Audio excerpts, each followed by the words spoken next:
ክሌሙን ያነሳሁት እኔ ነኝ።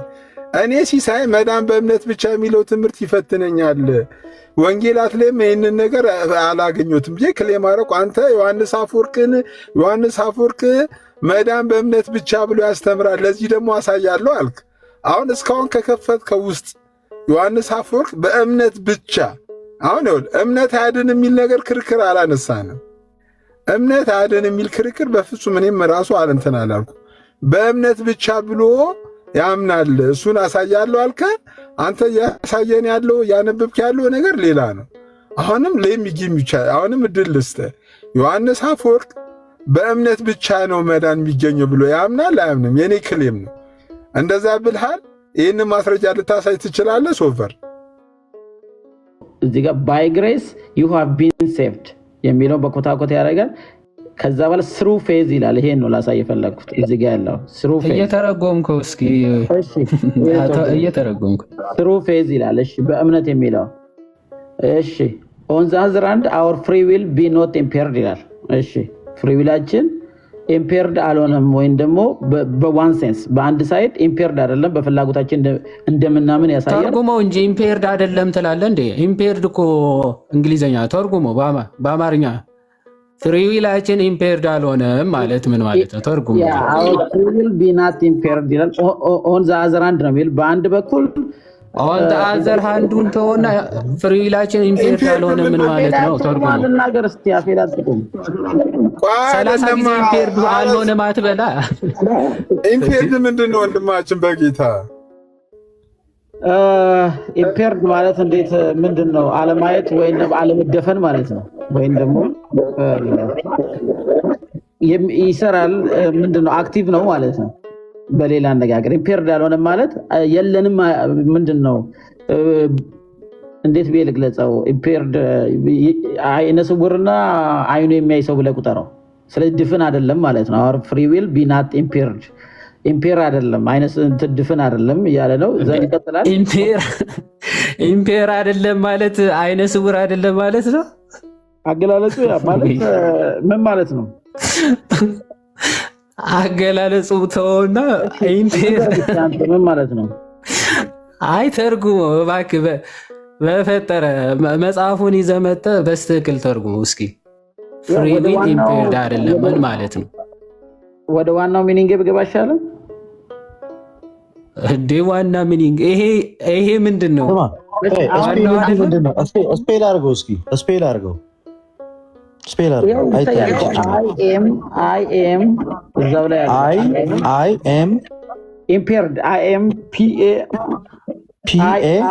ቆይ ተርጉሞ እንጂ ሶቨሬ ኢምፔርድ አልሆነም ምን ማለት ነው? ሌላ ቀንም ከአንተ ጋር ማውራት አልችልም። አሁንም የረበሽክ ነው አንተ። በቃ ምንም ረብሻ አይደለም። ተርጉም በስትክክል ስትባል ባይዘው ይኸውልህ፣ ለእናንተ ረብሻ የሚመስላችሁ አስተካክላችሁ ተርጉሙ ተብላችሁ ስትያዙ መንፈራገጥ ስለሆነ ቆይ አዳምጠኝ። በስትክክል ተርጉም ነው የተባልከው። ተርጉሞ ኢምፔርድ አልሆነም ምን ማለት ነው? አይነ ስውር አልሆነም ማለት ነው። ያ በኤግዛምፕል ላይ ያሳየው ዳሜጅድ ዊክ ማለት ነው። ይሄ ኢምፔርድ ማለት አይነ ስውር ማለት ነው። የነገርኩህ እኮ ነው። ዳሜጅድ ሆነ የጠፋ አይደለም ማለት ነው። የጠፋ አይደለም ስለ በኤግዛምፕል አድርጌ በአይን በሚያይ ሰው ሪፕሬዘንት አደረኩልህ። የጠፋ ስለዚህ አንተ ነፃ ፈቃድ አልጠፋም ብለህ ታምናለህ? ኧረ መጀመሪያ ልጨርስልህ ሴንቴንሱን ሳልጨርስ እዚህ ጋር አትጨርስም። እያነበብነው ነው የምንሄደው። ነፃ ፈቃድ አልጠፋም ብለህ ታምናለህ? ተረጋጋ። ነፃ ፈቃድ አልጠፋም ብለህ ታምናለህ ወይ? አቀበለዋለሁ ብለሃል። ነፃ ፈቃድ አልጠፋም ብለህ ታምናለህ አታምናለህ? ኤግዛምፕል የሰጠው ስሜን ከምጠራው ብትመልስ አይሻልም? ከቪዥን ጋር ኢምፔርድ ማለት ምን እንደሆነ በአይን ኤግዛምፕል ሰጠው። አይደለም እኔ ኤግዛምፕሉን ተውና አልተወገደም ወይም ደግሞ አልጠፋም አልክ እኮ ተስማማው። አሁን ነፃ ፈቃድ አልጠፋም ብለህ ታምናለህ ወይ? ልገልጽልህ እኮ ነው። ይሄው አዎ በፈቃዳችን ያመንነው። አዎ በቃ ልጨርሰው። ስለዚህ የቀድሩን ትምህርት ትተዋል ማለት ነው። በነፃ ፈቃዳችን ቀጥል። እሺ ነፃ ፈቃድ አለ ብዬ አምናለሁ ብሏል። ቀጥል። እሺ ግን ይሄ በነፃ ፈቃዱን ደግሞ እዚህ ጋር ምን ይለዋል? ኤንድ ዛት ኖት አወርሰልፍ ይላል።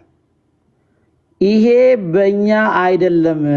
ይሄው ኔዘር ኢዝ ፌዝ ፌዝም ቢሆን ጸጋ ቅድም ከላይ አብራርቷል በእኛ እንዳልሆነ እዚህ ጋር ደግሞ ኔዘር ኢዝ ፌዝም ቢሆን ሂሚስ በእኛ አይደለም። አስተካክለህ ተርጉም እባክህ። እንግሊዘኛውን አታብቃው። ሶቨሬን በስትክክል ማተረጉም ከሆነ አልችልም። ኦ ማይ ጉድነስ ስትተረጉም እሺ አንብብ ወይ ዝም ብለህ አንብብና አጠቃለህ ተርጉምልኝ። አለበለዚያ ቃሉን እሺ ቆይ ስማኝ፣ ወይ አንብበህ የምትችል ከሆነ በስትክክል አንብበህ ተርጉም። አለበለዚያ አታብቃው እንግሊዘኛ የማትችል ከሆነ ማለት ነው። እሺ እባክህ አንድ ቢዩት አድርገሽ ወንድሜ። እሺ ቀጥል። ኔዘር ኢዝ ፌዝ ይላል ሂ ሚንስ ኦፍ አወርሰልቭስ የሚለው በኮታኮት ያስቀምጠናል። ቢኮዝ ሃድ ሂ ኖት ኬም ኤንድ ሂ ኖት ኮልድ አስ ሃው ሃድ ዊ ቢን ኤብል ቱ ብሊቭ ጥያቄ ይጠይቃል። በኋላ ራስህ አስተካክለህ ታደርገዋለህ ከተሳሳትኩ። አሁን ምንም እንዳገባብኝ ፕሊዝ። ሃው ዊ ቢን ኤብል ቱ ብሊቭ ይላል። እንዴት ነው የምናምነው? ያመንነው በማመን ካለ በኋላ ፎር ሃው ሰይዲ ሃው ያለውን ሲናገር ሻል ዘይ ብሊቭ አንለስ ዘይ ሂር የሚለውን ሳይሰሙ ያምናሉ ብሎ ይጠይቃል። ከሮሜ አመጥቶ የሮሜን ጥቅስ እዚህ ጋር አመጥቶ ሶ ዛት ዘ ወርክ ኦፍ ፌዝ እዚህ ጋር ነው። ዘ ወርክ ኦፍ ፌዝ ኢትሰልፍ ኢዝ ኖት አወር ኦውን እምነት እንኳን የከኛ አይደለም እያለ ነው። ከዛ በኋላ ኢት ኢዝ ዘ ጊፍት እዛው ስጦታ ነው የሚለውን ይጠቅሳል። ኢት ኢዝ ዘ ጊፍት ሰይዲ ኦፍ ጋድ የሚለውን ያስቀምጠናል። ኢት ኢዝ ኖት ኦፍ ወርክስ ይላል። ከስራ ሳይሆን ራሱ እምነት የእግዚአብሔር ስጦታ ነው ይላል። ኢት ኢዝ ዘ ጊፍት ይላል። እሺ ስለዚህ እምነት ራሱ የእግዚአብሔር ስጦታ አይደለም የሚለውን አሳይተን ወርታች ልቀጥል ቀጥል። ኦኬ እምነት ብቻ የሚለውን አላሳየከንማ ሶቨር። ከዚህ በላይ እንዴት ላሳየ? ይሄው በቃ ጨረስክ አይደለም? ጋይስ እምነት የእግዚአብሔር ስጦታ ነው ያለበትን እኮ አላሳየህም ራሱ አንተ። ኢት ኢዝ ኤ ጊፍት ያለው ጨርሰህ ነው። ቆይና መጀመሪያ እኔ ስለማስ ቃል ልደት አንብብልኝ ፕሊስ። ይዋዳ እንዴ ዝም በል። ኖ ቆይ አንዴ ጨርሰህ ነው። ልደት አንብብልኝ። ጨርሰህ ነው ወይ? ምንም አይታይም። ያንተን ነው እየሰማን ያለ ነው። ይሄ አሁንም አይታይም።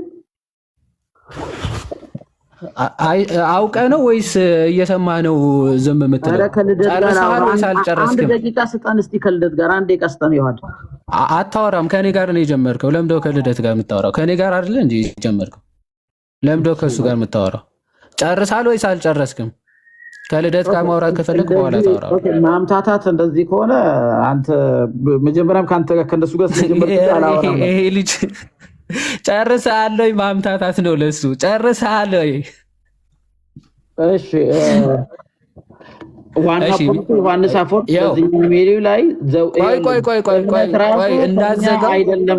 ሳትዘጋው እዛው ክፍል ላይ ባይ ዘ ወይ ሌላ ክፍል አይደለም። እዛው ትንሽ ዝቅ ብለህ አስነብበዋለሁ። ቆይ የቅዱስ ዮሐንስ አፈወርቅ እዛው ከስራ አይደለም ሲል ምን እያለ እንደሆነ በደንብ አሳያለሁ። እዛው ራሱ ቅዱስ ዮሐንስ አፈወርቅ ይህንን ክፍል ዝቅ ብሎ ስራ ራሱ ለድህነት እንዴት እንደሚያስፈልግና በክርስቶስ ወንበር ፊት እንዴት እንደሚያስፈርድብን የተናገረበትን ክፍል እዛው ሴክሽን የኤፌሶንን ሆሚሊ እዛው ሆሚሊ ነው ማሳየም። እኛም ከእምነት የመነጨ ከዳናችን የመነጨ ስራ እንሰራለን። መጀመሪያ ይሄን ታምናለህ አታምንም? አንተ ለድህነት ነው ከድህነት ጋር ይገናኛል ብለህ ታምናለህ? ቆይ እንትን አትበል። ይሄን መጀመሪያ ያሳየውን ታምናለህ አታምንም? ከድህነት ጋር ይገናኛል ብለህ ታምናለህ ወይ? መልካም ስራ እምነትም የእግዚአብሔር ስጦታ ነው የሚለውን ታምናለህ አታምንም? መልካም ስራ ከድህነት ጋር ይገናኛል ብለህ ታምናለህ ወይ? እስቲ ስለዚህ ዮሐንስን አታምኑትም አትቀበሉትም። ቆይ መልካም ስራ ለድህነት ያስፈልጋል ብለህ ታምናለህ ወይ? አያስፈልግም። ዝቅ ብለህ አንብበው። አሁን እንመላለስበት ዘንድ መልካሙን ስራ ለመስራት በክርስቶስ ኢየሱስ ተፈጠርን የሚለውን ቁጥር 9 ላይ ያለውን የቅዱስ ዮሐንስ አፈወርቅ ኮሜንታሪ አንብበው። እኔ እኮ ነኝ ያመጣሁት። አንተን ላሳይ። አንተ ያመጣኸውን ዝቅ ብለህ አንብበው። እቀበለዋለሁ ስላልክ እኮ ነው። መጀመሪያ ያመጣሁትን ትቀበላለህ። ከዛ ዝቅ ብዬ ከፍተዋለሁ። እቀበለዋለሁ። በሚገባ ነው የምቀበለው። ሰው በእምነት እንደሚድን ትቀበላለህ። አንድ ጥሩ እምነት የእግዚአብሔር ስጦታ እንደሆነ ትቀበላለህ። በእምነት ብቻ ይኸውልህ፣ መጀመሪያ የመጣኸው በእምነት ብቻ ለማለት ነበረ። እምነት የእግዚአብሔር ስጦታ ቆይ ሶቨሬን ቆይ አንዴ። እምነት ብቻ ብሏል ቅዱስ ዮሐንስ አፈወርቅ ብለህ ነበር የመጣው። የለም እንደዛ የሚል ሽታው ሰው በእምነት እንደሚድን እምነትም የእግዚአብሔር ስጦታ እንደሆነ አምናሃል? እምነት ብቻ የሚለው ከየት አመጣው? እምነት ብቻ የሚለው ከየት ነው ያመጣው? ብቻውን አቆየው። ብቻን አልተጠቀምኩም። ሰው በእምነት ይድናል። እምነት ብቻ ብለዋል ብለህ አይደል እንዴ ማስረጃውን የከፈተው? ኧረ ቆየዋል። ሰው በእምነት ይድናል። እምነት ብቻ ብለዋል ብለህ አይደለም ማስረጃውን የከፈትከው? እምነት ብቻ ብለዋል ብለህ አይደለም ማስረጃውን የከፈትከው? አንዴ ጣልቃ ልግባ። ሶፈርን አንዴ ሶፈርን ሚውት አድርገው በእናትህ በእግዚአብሔር ሚውት አድርገው። እኔ ነኝ ክሌም ያደረኩት፣ ክሌሙን ያነሳሁት እኔ ነኝ። ይሄ በእምነት ብቻ የሚለው ነገር ቻሌንጅ ያደርገኛል፣ ይፈትነኛል አልኩ። እኔ መዳን በእምነት ብቻ የሚባለው ትምህርት ይፈትነኛል። ከ16ኛው ክፍለ ዘመን ወደ ኋላ ስንሄድ አይገኝም ስል አንተ ምንድነው ያልከው እንዴ? እኔ በማስረጃ ላሳይ። ዮሐንስ አፈወርቅ ራሱ መዳን በእምነት ብቻ ብሎ ያምናል። ለዚህ ደግሞ የዮሐንስ አፈወርቅን ማስረጃ አድርገህ ጠቅሰህ ዮሐንስ አፈወርቅን ልክፈት አልክ። ክፈት አልን። አሁን እኛ እምነት ስጦታ ነው ስጦታ አይደለም ርዕሱ። ክሌሙን ያነሳሁት እኔ ነኝ። እኔ ሲሳይ መዳን በእምነት ብቻ የሚለው ትምህርት ይፈትነኛል፣ ወንጌላት ላይም ይህንን ነገር አላገኘሁትም ብዬ ክሌም አደረኩ። አንተ ዮሐንስ አፈወርቅ መዳን በእምነት ብቻ ብሎ ያስተምራል፣ ለዚህ ደግሞ አሳያለሁ አልክ። አሁን እስካሁን ከከፈትከው ውስጥ ዮሐንስ አፈወርቅ በእምነት ብቻ አሁን እምነት አያድን የሚል ነገር ክርክር አላነሳንም። እምነት አያድን የሚል ክርክር በፍጹም እኔም ራሱ አልንትን አላልኩ። በእምነት ብቻ ብሎ ያምናል፣ እሱን አሳያለሁ አልከ። አንተ ያሳየን ያለው ያነበብክ ያለው ነገር ሌላ ነው። አሁንም ለሚጊም ይቻላል። አሁንም እድል ልስጥህ። ዮሐንስ አፈወርቅ በእምነት ብቻ ነው መዳን የሚገኘው ብሎ ያምናል አያምንም? የኔ ክሌም ነው። እንደዛ ብልሃል። ይህንን ማስረጃ ልታሳይ ትችላለህ? ሶፈር ወጣ እንዴ? አልወጣም። ሲሶ እንድንግባባ እኔም እስቲ ቆይ ሲሶ አንዴ ቆይ እንድንግባባ መጀመሪያ ዮሐንስ አፈወርቅ ያለውን ልናገርና እሱን እንደምታምኑ ከዚህ ውጭ አንግባባማ። በእናትህ እኛ እኮ እኔ 40 ዓመቴ እኮ ነኝ። እንደ ሕፃን ልጅ እኮ ስደርቅ አልውልም እኮ እኔ እምነት ብቻ የሚለውን ነገር ታሳየኛለህ አታሳየኝም እኮ ነው የኔ ክሌም። ዮሐንስ አፈወርቅ መዳን የሚገኘው በእምነት ብቻ ነው የምትል ከሆነ አውጥተህ ይሄ ዮሐንስ አፈወርቅም እንደዚህ ብለዋል ብለህ ማሳየት ነው። እኔ አስብ ሰው በእምነት ይድናል፣ እምነትም የእግዚአብሔር ስጦታ ነው በሚሉ ታምናላችሁ?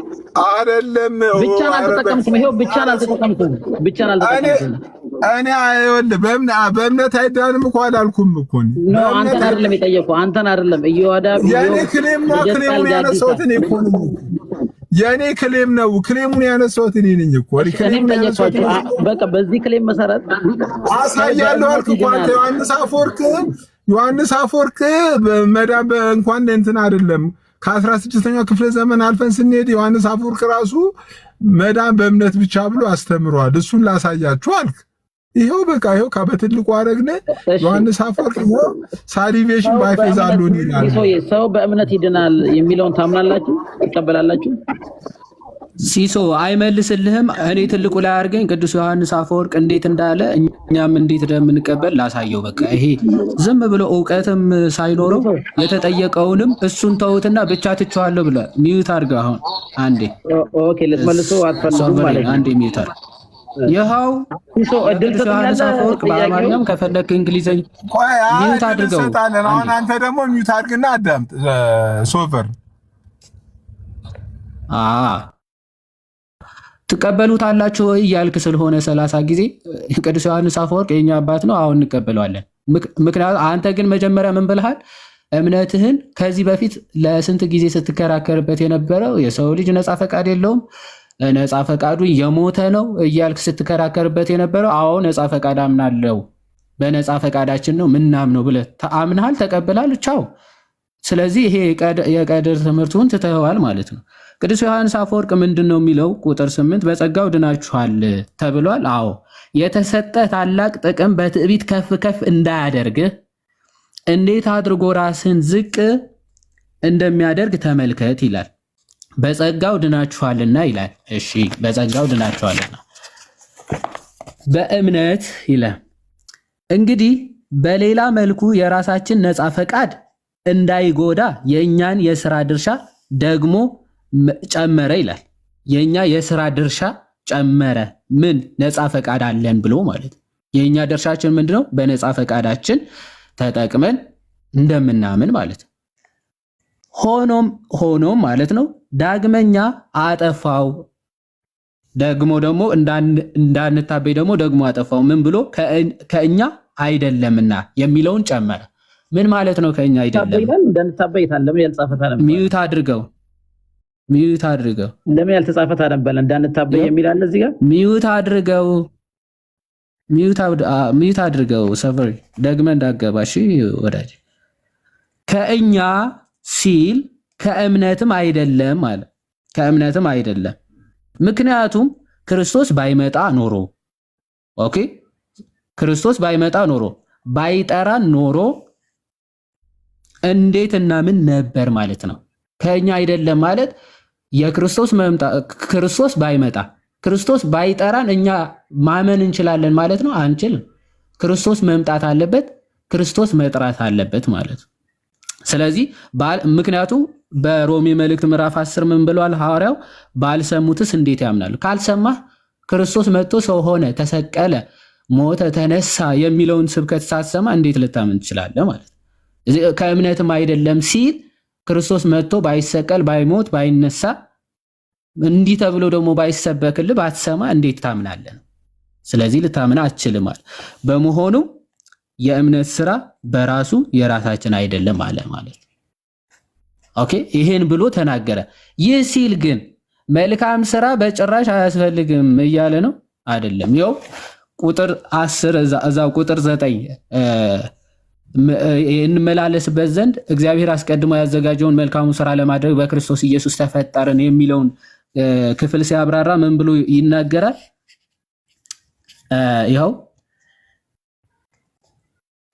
አንድ ሰው የተረጋጋ ቢሆን ነገር ግን ጨካኝ ከሆነ፣ አንድም ርኅሩህ ሆኖ ግን ዘራፊ ከሆነ፣ አንድም በእውነት ከሌሎች ሰዎች ንብረት ከመውሰድ ታቅቦ ግን የራሱን የማይለግስ ከሆነ ሁሉም ከንቱ ይሆናል አለ።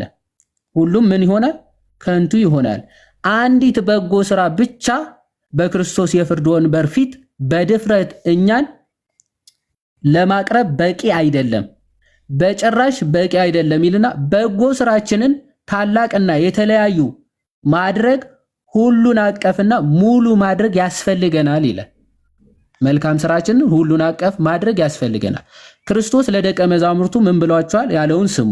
እንግዲህ ሂዱና አሕዛብን ሁሉ ያዘዝኳችሁንም ሁሉ እንዲጠብቁ እያስተማራችኋቸው ደቀ መዛሙርት አድርጓቸው ብለዋል። ማቴዎስ ወንጌል ምዕራፍ 28:19 ካለ በኋላ ዳግመኛም እንግዲህ ከእነዚህ ከሁሉ ካነሱት ትእዛዛት አንዲቱን የሚሽር ማንም ሰው በመንግስተ ሰማያት ከሁሉ ታናሽ ይባላል አለ። ይህም በትንሣኤ ለማለት ነው ካለ በኋላ አዎ መንግስተ ሰማያት አይገባም፣ እርሱ የትንሣኤውን ጊዜ መንግስቱን ለመጥራትም ይፈልጋል፣ አንዱን የሚሽር ከሁሉ ታናሽ ይባላል ይላልና። ስለዚህ ሁሉም ያስፈልገናል ማለት ነው። ያለ ምህረት ስራዎችን መንግስተ ሰማያት መግባት እንዴት እንደማይቻል ተመልከት ይላል። ያለ ምህረት፣ ያለ ልግስና፣ ያለ ስጦታ፣ ያለ መልካም ስራ መንግስተ ሰማያት መግባት እንደማይችል ይኸው ተመልከት ይላል ቅዱስ ዮሐንስ አፈወርቅ። ይህንን ትቀበለዋለህ ወዳጅ? ቅዱስ ዮሐንስ አፈወርቅ እዛው የጠቀስከው ኤፌሶን መልእክት ምዕራፍ 2 ነው። ሆሚሊ ራሱ አልቀየርኩም። ቁጥር 9 ላይ ስትሄድ ይህንን ይናገራል። ያለ መልካም ስራ መንግስተ ሰማያት መግባት አይቻልም ይላል። ይህንን ትቀበላለህ? አትቀበልም። የቅዱስ ዮሐንስ አፈወርቅ ሐሳብ ሳትረዳ ዝም ብለህ አትጥቀስ ነው ባጭሩ። አንተ ግን ታምናለህ ወይስ ከፍለህ ያኛውን ብቻ ነው የምታምነው? መልካም ስራ ያለውን ብቻ ነው የምታምነው? እኔ ሁሉንም አምናለሁ። ለምሳሌ አንተ ግን ሰው በእምነት እንደሚድን እምነትም የእግዚአብሔር ስጦታ እንደሆነ ታምናለህ? መጀመሪያ የእግዚአብሔር ስጦታ ምን ማለት እንደሆነ ተረድተዋል አይደለ? ያነበብኩትን እምነት ተረድተዋል። ክርስቶስ ሳይመጣ ልታምን አትችልም ማለት ነው። አዎ ክርስቶስ ሳይመጣ እንዴት ልታምን ትችላለህ? ይሄን ሁሉንም እንቀበላለን። ቆይ ሰው ያለ መልካም ስራ ካልሰራ መንግስተ ሰማያት አይገባም የሚለውን ትቀበለዋለህ? እኔ እዚህ ጋር ስጠይቅ ለምንድን ነው ከፍለህ የምታበላው? እኔ ሁሉን እቀበላለሁ። ሰው እኔ ሁለቱንም እቀበለዋለሁ ብለሃል። ያለ መልካም ስራ ሳይሰራ ቆይ ስማ መልካም ስራ ያልሰራ ሰው መንግስተ ሰማያት አይገባም ብለህ ታምናለህ? ይኸውልህ የዳነ ሰው ትክክለኛ የጠየቁን የቅዱስ ዮሐንስ አፈወርቅን ሐሳብ ነው የጠየቁ። መልካም ስራ ካልሰራ መንግስተ ሰማያት አይገባም ብሏል። እኔ ዮሐንስ አፈወርቅን ከመጀመሪያው ተነሳ ጎርደህ ሳይሆን ከመጀመሪያው አንተ ሰው መልካም ስራ አለመስራት መንግስተ ሰማያት አያስገባም ብሏል። ትቀበላለህ ወይ? አንተ ለምን ነው ከፍለህ የምታምነው? መናፍቅነት ነው። ከፍያ አይደለም ያመንኩት። መልካም ስራ አለመስራት መንግስተ ሰማያት አያስገባም ብሏል። ትቀበላለህ? መጀመሪያ ያለውን መጀመሪያ መልስ። ሰው ሁለት እስቲ መስመር ትቀበላለህ ወይስ አትቀበልም? ትቀበላለህ አትቀበልም? ጥያቄን ሪፍሬዝ ላድርግልህ። መልስ ቀጥታ አይደለም ወደ ሌላ እንዳትገባ መጀመሪያ መልስ። እኔ መልሼ እላለሁ። በእርግጥ እቀበለዋለሁ። 4 ነጥብ እቀበለዋለሁ። እኔ የጠየቅኩን በደንብ አዳምጥ። መልካም ስራ ስማኝ። ጥያቄ ልጠይቅህና ትመልሳለህ። ስም እሺ።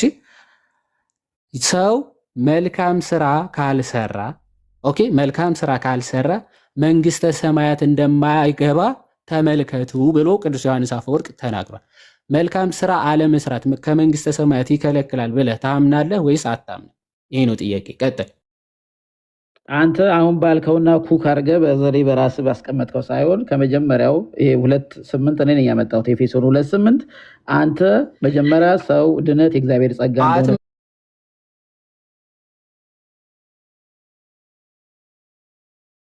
አይመልስም። አትመልስም። አንተ ወንድ ነህ። የእግዚአብሔር ወሬ አልፈልግም ወዳጄ። ያንተን ወሬ ያንተ አርት ቡርቲ ወሬ አልፈልግም። አሁን በዚህ ሰዓት ማለት የተጠየቀውን ቀጥታ መልስ። መልስ መጀመሪያ ምንድነው? አሁንም እየጠየቁት ያመኑ ሁሉ መልስ ይጀምራሉ። በክርስቶስ ያመኑ ሁሉ እኔ ይሰራሉ አይሰሩም አልጠየቅኩም። ማን ነው የሚሰራው ብዬ አልጠየቅኩም። ያልተጠየቀውን አታውቃ የጠየኩን አሁንም ጆሮውን ክፈትና መልስ። ምን ብዬ ነው የጠየኩ? መልካም ስራ ያልሰራ ሰው የእግዚአብሔር መንግስት አይገባ፣ መንግስተ ሰማያት እንደማይገባ ተመልከቱ ብሎ ቅዱስ ዮሐንስ አፈወርቅ ተናግሯል። ይህንን ሐሳብ ትቀበለዋለህ ወይ? መልካም ስራ ያልሰራ ሰው መንግስተ ሰማያት አይገባም ብለህ ታምናለህ ወይስ አታምንም ነው ጥያቄ። ወይም አምናለሁ ወይም አላምንም። ቀጥል። እሺ ሰው የሚድነው ዮሐንስ አፈወርቅ ግልጽ አድርጎ እንዳስቀመጠው በእግዚአብሔር ጸጋ በእምነት ነው። የዳነ ደግሞ መልካም ስራ እንደሚሰራ ተናግሯል። ሁሉን እቀበላለሁ። ለአንተ ደግሞ ልጠይቅህ።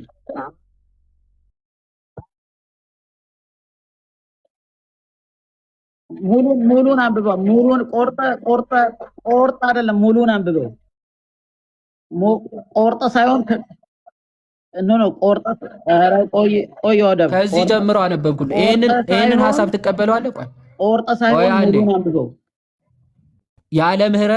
ያለ ምህረት ስራዎች መንግስተ ሰማያት መግባት እንዴት እንደማይቻል ተመልከት ይላል። ትቀበለዋለህ? ይሄን ሐሳብ ቆርጠ ሳይሆን ሙሉን አንብበው።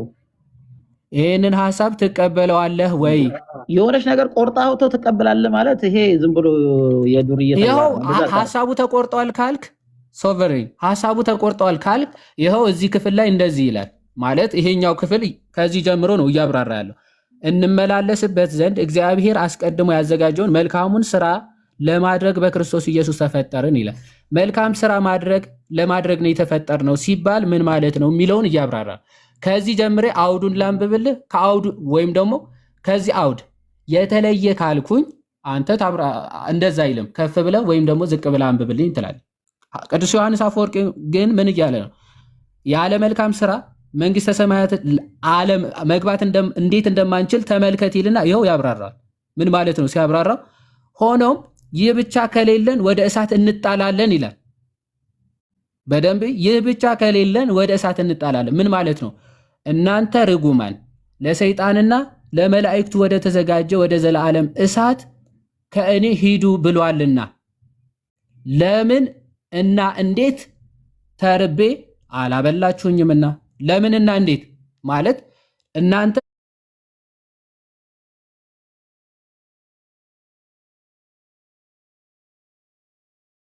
ወደ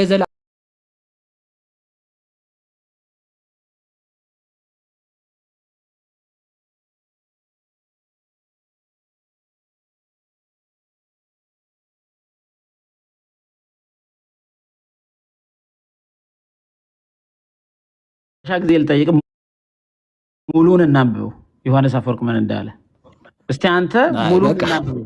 ይሄው አታነብም ሙሉን እናንብብ። አንተ ያመጣኸው ራሱ እናንብበው። ቆርጣ አታጭበርብሩ፣ ሰዎችን አታጭበርብሩ። ሰው በእምነት እንደሚድን በጸጋ በኋላ ተሳስተ ቅዱስ ዮሐንስ አፈወርቅ ሚዩት አድርገው አንብበው። የማታውቀው መጽሐፍ ይዘህ መጥተህ አንብበው ትላለህ። ጋብዣ ያለው የኤፌሶን መልእክቱ ሙሉን አንብበው። እሺ እኛ ሙሉ መጽሐፉን አንብበን አንዴ እባክህ ሚዩት አድርግ። ዋናው አንድ ምንፍቅና ማስጣላችን ራሱ አንዴ ቆይ በቃ ትልቁ ምንፍቅናህን ይሄ እምነት ራሱ ያለ ፈቃዳችን ነው የምንቀበለው የሚለውን ማስጣላችን አንድ ትልቅ ነገር ነው። ትልቅ ምንፍቅና ስለሆነ እሱን ከጣልክ ዛሬ በቂ ነው። ቆይ መልሶ የሚለውን አንተ የዘለልከው እሱን ነው አይልም። ከእምነት አይደለም። አዎ ከእምነት አይደለም እኮ ነው የሚለው። ከእምነት አይደለም ነው የሚለው። ከእምነት ራሱ አይደለም። ከእምነት አይደለም ነው የሚለው። እምነት የእግዚአብሔር ስጦታ ነው የሚለው። አውጣውና ተደርበህ አታውራ። አማርኛም እንግሊዘኛም አትችልም። ተደርበኝ አታውራ። አውጣውና አንብበው። ሚዩት አድርግ በእናትህ። ለምንድን ነው አውተማታለህ? ለምን ሰው ታጭበረብራለህ? ለምን ሚዩት አታደርግም እንዴ? ምን ሆነ ነው የምትጃጃለው? ወዳጅ ትልቅ ሰው አይደለም እንዴ? ያላለውን ወጣልሃለሁ። ይዋድ ያላለውን ይሄ ልጅ ጤነኛ አይደለም እንዴ? ሚዩት አድርገው።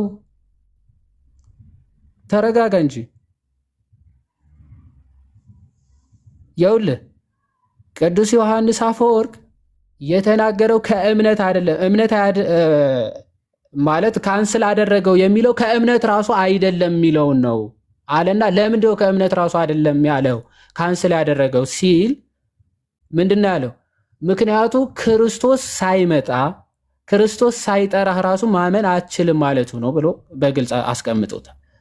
ክርስቶስ ሳይመጣ ኦፍኮርስ ልታምን አትችልም። ክርስቶስ ሳይጠራን ልናምን አንችልም ማለት ነው። ምክንያቱ ምን አለ?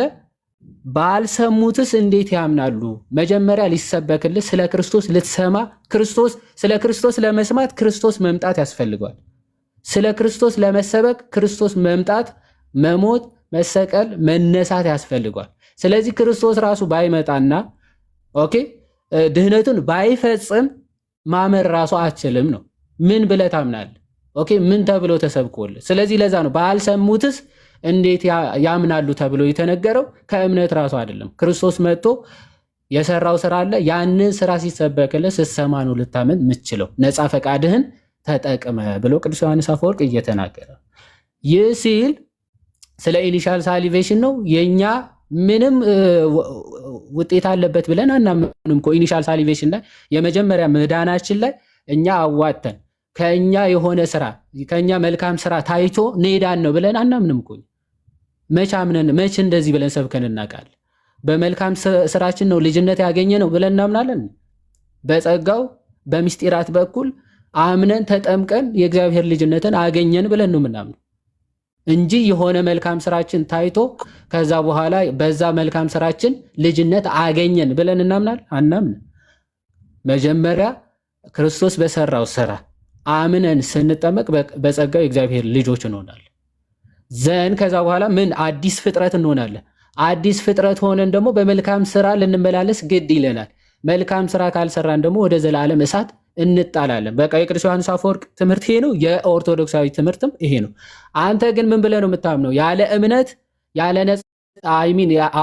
እምነት ያለ ነፃ ፈቃድ አስቀድመን ድነን ነው ራሱ ምናምነው የሚል ትምህርት ነው ያለ። ምክንያቱ አንተ ካልቪኒስት ስለሆንክ ማለት ነው። ሪጀነሬሽን ፕሪሲድስ ፌዝ ብለህ ነው የምታምነው። ሪጀነሬሽን ራሱ ዳግም ልደት እምነትን ይቀድመዋል ብለህ ነው የምታምነው። ቅዱስ ዮሐንስ አፈወርቅ ግን ነፃ ፈቃዳችን ፈጽሞ የሚያስወግድ አይደለም። የኛ ድርሻ አለበት፣ እሱም ነፃ ፈቃዳችን ነው ብሎ በግልጽ ተናግሯል። ነፃ ፈቃድ አለን፣ መቀበል የምንችልበት ነፃ ፈቃድ አድርጎ ተሰጥቶናል። ያንን ነፃ ፈቃዳችን ተጠቅመን ለመቀበል ግን ክርስቶስ አስቀድሞ ሞቷል፣ ተነስቷል ተብሎ መሞት መነሳት የግድ ያስፈልገዋል ማለት ነው። ከዛ አንጻር ነው የተነገረው ማለት ነው። እኔ ጨርሻለሁ። ወንድሞች ከቀጠላችሁ ቀጥሉ። ዮሐንስ አፈወርቅ አንድ ነገር ብቻ ጠይቀህና ታምናለህ አታምናለህ? ሶቨር አንዴ ሶቨር በቃ ሶቨር ይምባከ ሶቨር ነው ድልስ አታስወራም ሲሶ ወድልስ በደንብ ልስጥ ይኸውልህ ሶቨር ድልስ 30 ሰከንድ ብቻ ጥያቄ ነው የምጠይቀው 30 ሰከንድ ብቻ አይደለም ጥያቄ አይደለም የኔ ጥያቄ ነው ሶቨር ዮሐንስ አፈወርቅ ፌዝ አሎን ብቻ አስተምሯል ብለህ ታምናለህ? ፌዝ አሎን ጽፏል ብለህ ታምናለህ? ከዛ ድልስትና 3 ደቂቃ ሙሴ እባካችሁ 3 ደቂቃ አልፈልግም 30 ሰከንድ ብቻ አንዴ ሲሶ አንተ ስገባ 30 ሰከንድ ብቻ ሶቨር ኧረ ምን አይነት ኧረ በእናትህ ሰው ስጋዊ ስሜቱ እንዲገለጥ አታርግ በእግዚአብሔር ይኸውልህ ሶቨር ዮሐንስ አፈወርቅ ፌዝ አሎን አስተምሯል ብለህ አይደል የተነሳከው ሶቨር እሺ እሱ ልናገር 30 ሰከንድ ስጠኝ 30 ኧረ 5 ደቂቃ ውሰድ 5 ደቂቃ ውሰድ እሺ 30 ሰከንድ እና ዮሐንስ አፈወርቅ ስለ እምነት ብቻ እንዳስተማረ ቀጥል 30 ሰከንድ እሺ አሁን ብቻ የሚለውን ተወው ለጊዜው ዮሐንስ አፈወርቅ አሁን ባነበበው አይደል ይኸውልህ ሶቨር በፍጹም ከፈለኩ ወርደህ ሂድ ይኸውልህ መጀመሪያ ክሌም ያደረከው ዮሐንስም አፈወርቅ መዳን በእምነት ብቻ ብሎ አስተምሯል ነው ያልከው ዮሐንስ አፈወርቅ የቱ ጋር መዳን በእምነት ብቻ እንዳስተማረ አሳየን እኮ ነው በቃ ከዛ ውጪ ምንም 30 ሰከንድ ስጠኝ 30 ሰከንድ ስጠኝ አሁን ያነበብነው ክፍል ላይ አንተ ይሄ አይሰማም እንዴ ውረድ ምን ነው እኔ ያስወረድኩ ከቅድም ጀምሮ አንተ ሰው ያዳርቃል በጌታ ሲሶ ራሱ እኮ በስጋ ሊገለጥበት ትንሽ ነው የቀረው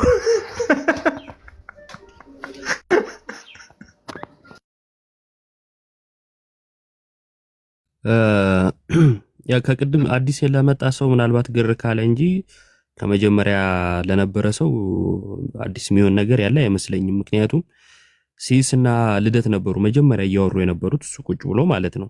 እና ሲስ የተናገረው ነገር ነበረ። ሲስን ተቃውሞ ነው ዮሐንስ አፈወርቅን የጠራው። ዮሐንስ አፈወርቅ እምነት ብቻ ነው ለመዳን የሚያስፈልገው ስራ አያስፈልግም ይላል። ምክንያቱም ሲስ የዛን ተቃራኒ ስላወራ ማለት ነው። እሱ ከሲስ ተቃራኒ ለመሆን ብሎ ነበር ዮሐንስ አፈወርቅን የጠራውና ከዛን ክፈት ሲባል አስቀድሞ ግን ምንድነው ልሳን ላይ ተጠይቆ እሱን አልመልስም ብሎ ነው። ከዛን ክፈት ሲባል ስጦታ ነው የሚለውን አብሬ ካላሳየው አለ። ማንም አልጠየቀውም ነበር። ከዛን ግን አያይዞ ዮሐዴ መልሶለታል። ስጦታ የሚለው ከምን አንፃር ነው የሚለውና ዮሐንስ አፈወርቅን እኛ በሙሉ እንቀበላለን አንተስ ትቀበላለህ ወይ ሲለው ዮሐዴ ቃልዮት ያሰማልን የካልቪኒዝምን ትምህርት ጥሎ ነው የወጣው። አንደኛ በነጻ ፍቃድ አምናለሁ ብሏል። ሁለተኛ ዮሐንስ አፈወርቅ ያለውን ሁሉንም አምናለሁ ብሏል። ስለዚህ ዮሐንስ አፈወርቅ በጣም ደግሞ አተኩሮ የሚያስተምረው ምጽዋት ላይ ሰው መልካም ነገር ላይ ምናምን በደንብ አድርጎ ነው ያስተማረው ዮሐንስ አፈወርቅና እሱን እቀበላለሁ በማለቱ እስከዛሬ ይናገር የነበረውን የጸጋ ብቻ ትምህርት እምነት ብቻ ትምህርት እና የቀድር ትምህርትን ጥሎ ነው የወጣው ማለት ነው። እና በጣም ምጠላው ነገር እቺን ብቻ ብዬ ጨርሳለሁ። በጣም ምጠላው ነገር ለውይይት ብሎ እምነቱን የሚቀያየር ሰው ለኔ በጣም ባለጌ ሰው ነው። ምክንያቱም እምነቱን ለሰው ብሎ መቀየር ይችላል፣ መሸፈን ይችላል፣ መደበቅ ይችላል። ለአንድ ደቂቃ ለሁለት ደቂቃ ውይይት ብሎ እምነቱን ቀይሮ ሊያስመስል ይችላል። እና ከእንደዚህ አይነት ሰው ጋር ማውራት በራሱ መድከም ነው። ወታች ያለውን ከማሰብ ነው ሰው የሚያወራው ማለት ነው። እና ሙሉ ለሙሉ እምነቱን ክዶ ነው አቀበሏል ዮሐንስ አፈወርቅንም አንተስ ትቀበላለህ ብሎ ዮሐድን ነጥብ አስጥላለሁ ብሎ የራሱን እምነት ወደ መካድ ሄደው ማለት ነው። እና ዮሐንስ አፈወርቅን ብትቀበል ለኛ ደስታችን ነው ትክክለኛ ትምህርት ስላስተማረን ማለት ነው። አንተ ግን ለውይይት ብቻ ብለ በመሆኑ ደግሞ በጣም ይደብራልና እንደዚህ አይነት ሰዎች ከኤቲስትነት የተሻለ እንትን አላችሁ ብዬ አላስብም። ከታች ኮሜንት ምጽፉ ወንጌል አማኞች አፍተሮል እኔ አልጠሯችሁም፣ እኔ ቤት ነው ብዬ አልጠሯችሁም። ራሱ ገብቶ ነው ሊናገር የሞከረው እና ከተቻላችሁ በራሱ በተሰጠበት ርዕስና አውዱ ላይ እንዲያወራ እሱን ነበር መቃወም የነበረባችሁ። እኔ ወይ እንዴ ነሽ አለለ ምንድነው? በምን ተነስቶ ነው ቆይረሱ እምነት ብቻ አይደለም ብለህ መጣ ደግሞ እኔ እምነት ብቻ የሚለው ትምህርት ከልደት ጋር እየተጠያየቀን ነበር። ሲጠይቀኝ አይ እኔ እምነት ብቻ የሚለው ትምህርት ቻሌንጅ ያደርገኛል እና ኢየሱስ ምክንያቱም ተናገርኩ። ለምሳሌ ብዬ እኮ ያኛው ምንድነው ባለጠጋ ኢየሱስ ክርስቶስ ጋር መጥቶ የዘላለም ሕይወት እንዳገኘ ምን ለመምሩ የዘላለም ሕይወት እንዳገኘ ምን ላድርግ ብሎ ሲጠይቀው ኢየሱስ ክርስቶስን ኢየሱስ እመን ብቻ ብሎ አልመለሰለትም።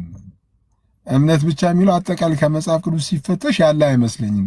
ቻሌንጅ ያደርገኛል አልኩ እና ገባና ዮሐንስ አፈወርቅ ራሱ እኮ እምነት ብቻ ብሎ ያምናል ላሳይ ወይ አለኝ። አይሄው በቃ ሜዳውን ፈረሱ የሚሆን አሳየን አልኩት። ከዛ እሱ ደግሞ ሌላ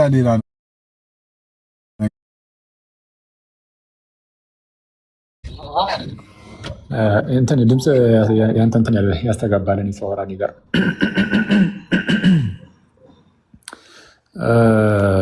አሁን መሰረታዊ ችግር ብዬ የማስበው እኔ በተለይ በፕሮቴስታንት ውስጥ ያሉ እምነቶች እነዚህ በተለይ ብቻዎቹ ምናምን መነሻቸው አይታወቅም በብዙዎች ዘንድ ማለት ነው። እና ራሳቸው ፕሮቴስታንት ወንድሞቻችንም አያውቋቸውም እና መነሻው ምን እንደሆነ ስለማይታወቅ በጣም የተንጠለጠለ ሀሳብ ይሆናል። አሁን እኛ ከዚህ ቀደም ከሚስጥራት አንጻር ምናምን እያደረገን እንመልሳለን። ለምሳሌ እምነት ብቻ የሚለውን አይ ጥምቀትን አግልላችኋል ብለን እንትላለን። አይ ጥምቀትን እንቀበላለን የሚል ሰው ከመጣ ግን ዘን ወደኋላ መለስ ብለን የእምነት ብቻን መሰረቱን እናየዋለን ማለት ነው። መፈተሽ እንጀምራለን። እና እምነት ብቻ የሚለው ትምህርት በጣም አደገኛ የሚያደርገው ስራን ስላገለለ ምናምን ብቻ አይደለም፣ ጥምቀትን ስለሚያገል ብቻም አይደለም። ባይዘው እምነት ብቻ የሚለውን ትምህርት ፕሮቴስታንቶች አይ ጥምቀትም ለድነት ነው ቢሉ ለምሳሌ መጥተው እንደው ስራ ምናምንም ብለው የተወሰነ እንትን ለማለት ቢሞክሩ ግን ስቲል እምነት ብቻ የሚለው ትምህርት ከመነሻው አንጻር በጣም አደገኛ ትምህርት ነው። እኔ አሁን እንደውም እሱ ቢኖር ኖሮ አሪፍ ነበረ፣ የቅድሙ ወንድም ቢኖር አሪፍ ነበር። ግን እዚህ ጋር ያላችሁ ፕሮቴስታንቶች ካላችሁ በዛውን በደንብ እንድታዩትም ማለት ነው። እኔ እንደውም ዝም ብዬ እመጣበታለሁ ብዬ ነበር፣ ይህን እምነት ብቻ የሚለውን ትምህርት ላይ የተወሰነ ሄድበታለሁ ብዬ ነበር እና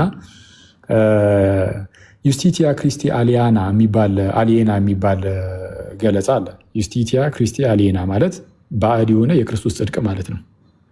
ባዕድ የሆነ ለዚህ ለእምነት ብቻ ትምህርት ይሄ ነው መሰረቱ፣ እንዳትረሱ።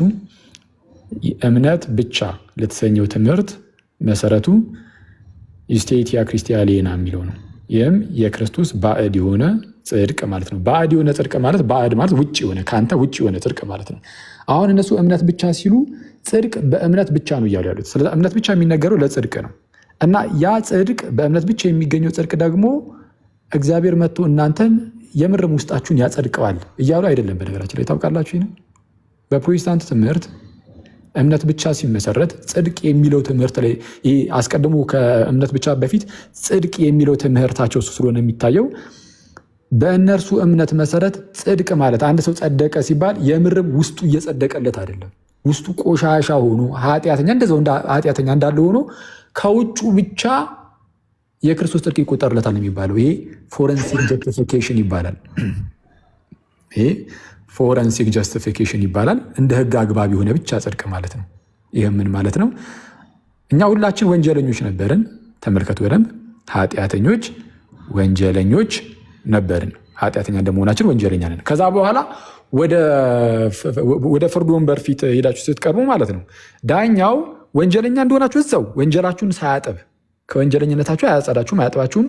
እግዚአብሔር ምን ያደርጋል? ከዛ ከወንጀለኝነታችሁ ከኃጢአታችሁ በማንጻት ሳይሆን ይልቁንም የክርስቶስ ጽድቅ ስላለ ክርስቶስ የፈጸመው ጽድቅ ማለት ነው እሱን ዝም ብሎ ዲክሌር ያደርጋል፣ ያውጃል። አክሊል ጻድቅ ነው የሚል አዋጅ ዲክላሬሽን ነው። ጽድቅ ለእነርሱ ዲክላሬሽን ነው። ጽድቅ ለእነርሱ አዋጅ ነው። ጽድቅ ለእነርሱ ውጭ ነው። ጽድቅ ለእነርሱ ባዕድ ነው። ጽድቅ ለእነርሱ ምንድነው? ባዕድ ነው፣ ውጫዊ ነው። ስለዚህ ውስጥህ አይደለም። አሁን አንተ እግዚአብሔር አጸደቀኝ ተብሎ ሲነገር እግዚአብሔር ውስጤን እያጸደቀው ነው። እንደዛ አይደለም። ቆሻሻ ነህ። ውስጥህን ከማጠብ አንጻር አይደለም ጻድቅ የተባልከው።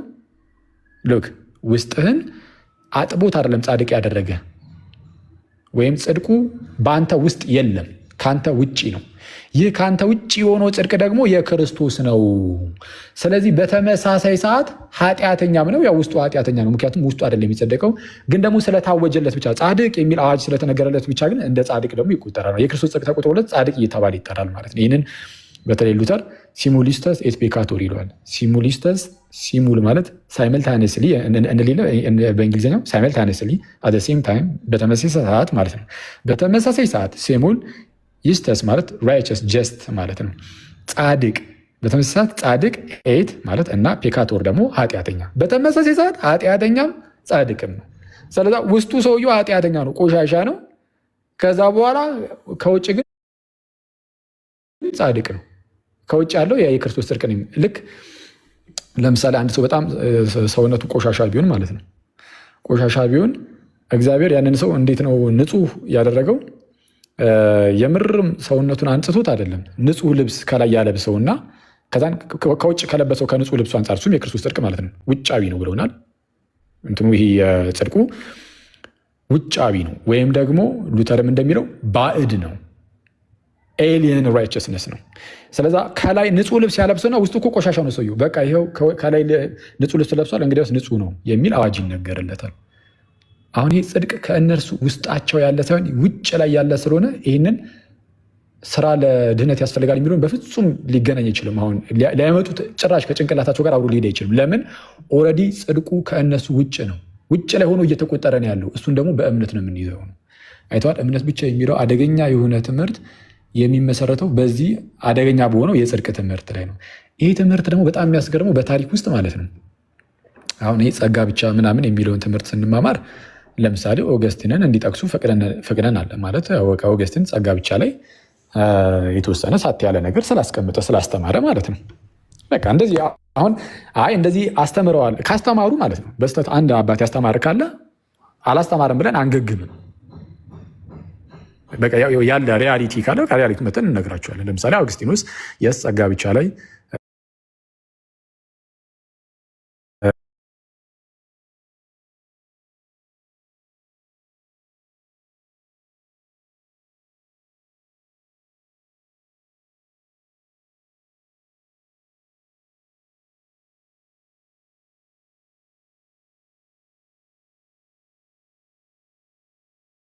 ቦንዴጅ ኦፍ ዘ ዊል ላይ የሚያስቀምጠው የቅድመ ውሳኔ ትምህርት ሙሉ በሙሉ ከካልቪን ጋር ተመሳሳይ ነው።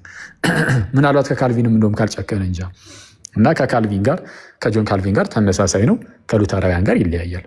የሉተራውያኑ ትምህርት ከሉተር በኋላ የመጡት ሰዎች ዲፋይን እንዳደረጉት ነው የተቀበሉት። ለማንኛውም ግን ቁም ነገሩ ምንድን ነው? ኦገስትን ለምሳሌ እንዳልኳቸው አሁን የጸጋ ብቻ ላይ ተመሳሳይ ነው። እንደነ ሉተር አስተምሯል፣ እንደነ ጆን ካልቪን አስተምሯል የሚል ነገርን አስቀምጠን ነበር። እምነት ብቻ ላይ ግን ኦገስትንም አላስተማረም፣ አንድም ሰው አላስተማረም። ይህንን ስንል አሁን ቅድም ስተከራከሩበት እምነት ብቻ የሚል ቃል የታለ የሚል ነገር ሲነሳ ነበር። እምነት ብቻ የሚል ቃል አባቶች ቢጠቀሙ ምንም ችግር የለብንም። እምነት ብቻ የሚለውን ትምህርት እኛም የምንቃወመው ቃሉን አይደለም ትምህርቱን ነው። ጸጋ ብቻ የሚል ለምሳሌ በአንድ አባት ለምሳሌ በጎርጎርዮስ ዘንዚናዙ ጽሑፍ ውስጥ ለምሳሌ ብናገኝ ገና ለገና ጸጋ ብቻ የሚል ቃልን ተጠቀመና የፕሮቴስታንቶቹን የጸጋ ብቻ አስተምህሮ ይቀበላል ማለት ነው? አይደለም። እኛ ከቃሉ አይደለም ችግራችን፣ ውስጡ ያዘረው ትምህርት ምንድን ነው ነው። አንድ ሰው ለምሳሌ እምነት ብቻ ሲል እንደው ስድን እኔ መልካም ስራ ሰርቼ ሕግጋትን ጠብቄ ከእኔ ስራ የተነሳ ያ ስራ ታይቶ ከዛ በኋላ ደግሞ ሲደመር እምነት ሆኖ ከዛን እግዚአብሔር ጸጋን ሰጠን ምናምን እንደዛ እንልም አይደል? ይህንን ለመቃወም ሲባል እንደው እምነት ብቻ ሲል አንድ ሰው ማለት ነው በእኔ ስራ አይደለም ለማለት ከሆነ ያንን ቃል የተጠቀሙ አንከራከሩም። ራሱ ኢማጂን ይህንን ቃል ተጠቅሞ ራሱ። ስለዚ እኛ ጉዳያችን ከቃሉ አይደለም። ጸጋ ብቻ ሲባልም ልክ እንደዛ ነው። ከዚህ ቀደም እንደተባባል ነው አንድ ሰው ጸጋ ብቻ ብሎ ግን በእኔ ስራ አይደለም እግዚአብሔር ነው ያዳነኝ ለማለት የራሱን ስራ ገለል ለማድረግ ጸጋ ብቻ ብሎ ቢናገር አንከራከሩም። ስቲል ቃሉ ግን ተጠቅሞታል። ስለዛ ጉዳያችን ቃሉ ላይ አይደለም አስተምህሮ ላይ ነው። ከአስተምህሮ አንጻር ካየነው እምነት ብቻ የሚሉ አስተምህሮ ቅድም እንዳልኳችሁ የሚመሰረተው ፎረንሲክ ጀስቲፊኬሽን ላይ ነው። ባዕድ የሆነው የክርስቶስ ጽድቅ ኤሊየን ራይቸስነስ ላይ ነው። እና ይሄ በአንድ ጊዜ ኃጢአተኛም ጻድቅ ምናምን እያሉ ይሄ ሁሉ ነገር ውጫዊ ጽድቅን ውጫዊ ስላደረጉት እሱ ላይ ነው ትልቁ ስህተት ያለው። ከዛ አንጻር አንድም አባት አላስተማርም። እና ይህንን ደግሞ እኛ ብቻ አይደለንም፣ ራሳቸው ፕሮቴስታንቶች ራሱ ያውቃሉ ይላል። አሁን እዚህ ቲክቶክ ላይ ያሉትን ተዋቸው። ግን ለምሳሌ አሊስተር መግራዝ የተባለ አንድ እውቅ የፕሮቴስታንት ምሁር አለ። አሊስተር መግራዝ በጣም እውቅ የሆነ ፕሮቴስታንት ምሁር ነው። ሪፎርሜሽን ቶት የተሰኘ ደግሞ በጣም ታዋቂ ደግሞ መጽሐፍ አለው።